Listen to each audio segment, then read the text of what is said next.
Hi, I'm Prarrthona Pal Chowdhury. I work for a company called Pernod Richard India.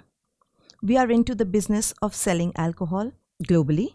I have been working with the trade for the past 12 years and with luxury for the past 15 years. So I'm here to talk about the luxury business, how it works.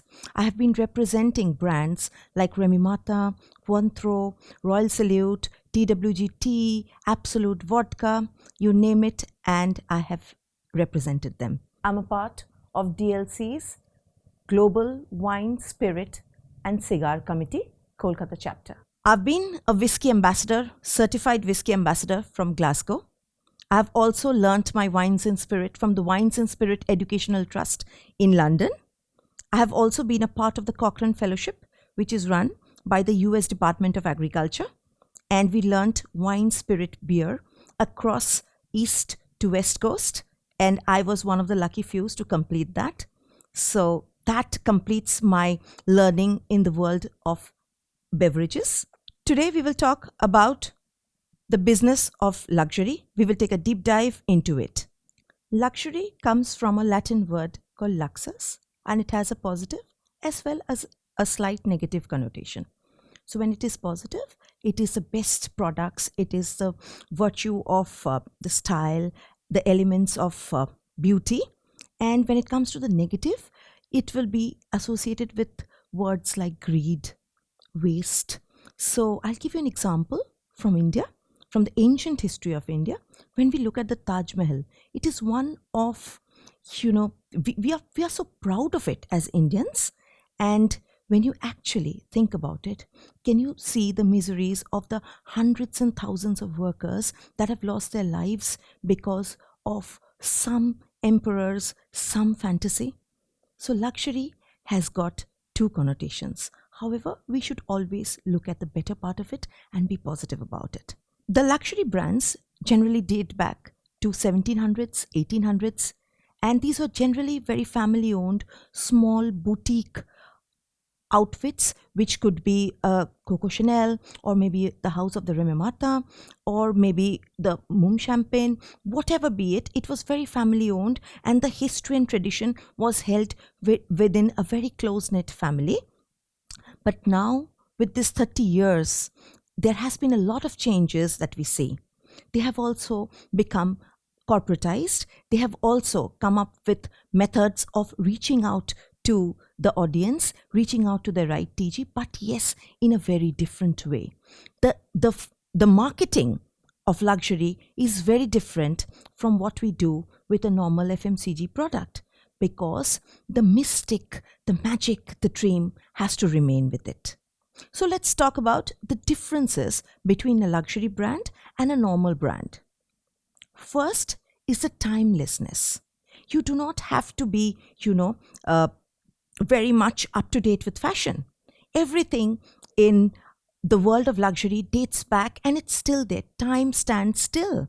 So when you talk about a Burberry trench coat or a Hermes bag, so you know it that if your grandmother would have owned one, you could also wear it today at a party. So it is timeless. Luxury never has a competition. You would never hear anybody saying that one is better than the other. It is always a matter of preference. You can say, I like a Patek Philippe over a Vacheron, or a Vacheron over Patek Philippe. It is your personal liking. There is no competition between both the brands operating in the same segment. As I said, luxury is timeless and it is unique. It has no competition. So it does not even have a positioning. It can differ from brand to brand. There is no set fundamental of how to market luxury. Luxury could be a hard sell or a very easy sell for that matter. One has to understand the psyche of the client. Here the client is talking about his preference, his likes. He's not talking about the pricing, neither is he concerned about it. So when we deal with such a client, we need to be doubly sure of what we are talking about. We should talk about the history, the story, the love and the affection, how the brand has been built and nurtured across years, and the secrets of the brand held completely with the family. This is what appeals to a luxury customer. He is just not bothered about the price. So we can say that this is a very, very recession resilient brands. These brands can sell even when there is a problem, there is a COVID, there's a downturn. We have seen luxury brands sell. A luxury customer is also very difficult to appease because he knows much more than you. He has traveled much more than you. He has been used to these brands much more than you. You are here to sell the brand to the person, but he knows much more than you. You have to understand that. My first interaction with such a client was when I was speaking about the alcohol, the good part of the alcohol, how it has to be, tasted, what it should be mixed with or not mixed with. He spoke about glass tasting. And what was glass tasting? How different alcohol tastes in different glassware, to which I had at that point of time no idea about 10 years back. So we learned that the customers know much more than you. So when you sell luxury, you hear him out rather than speak. Luxury brands make a person dream. So most of the time when we buy, it is an impulse buying. A lady who is picking up a shoe from Jimmy Choo may be having another 1,000 pairs at home, but she's still buying it for the passion of it.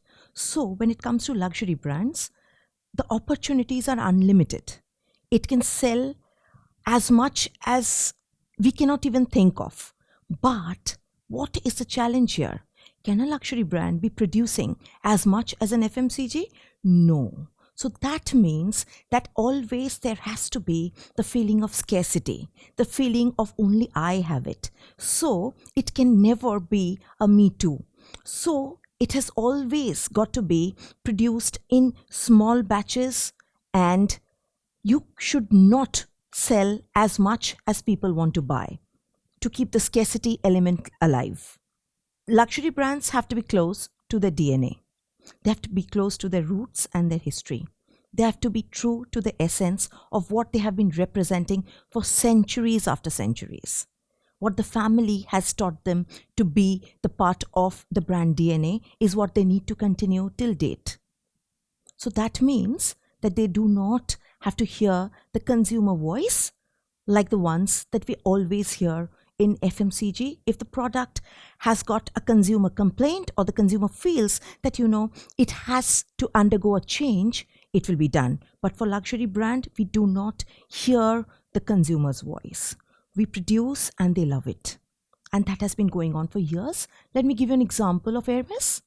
If you see the saddle, if you see the orange color, if you see the H, it has been there for years together.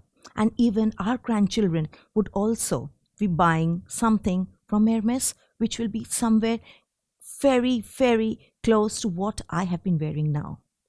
So I, of course, did not start my career with luxury brands. I was working with brands like SpiceJet, Sahara Airlines. And when I moved into Pernod Ricard as well, I was selling more of Royal Stag, Blender's Pride. So when I got to sell a Royal Salute, for me, I was confused. How do I sell it? So I went back to ESSEC to learn luxury. I think the best way to learn luxury is to study luxury from ESSEC Paris, where I learned. It was like a capsulated course wherein I understood how to sell luxury, and after that there was no turning back for me. And here I am standing in front of you talking about luxury. And thank you, DLC, for giving me an opportunity to be a part of your committee as well as this talk.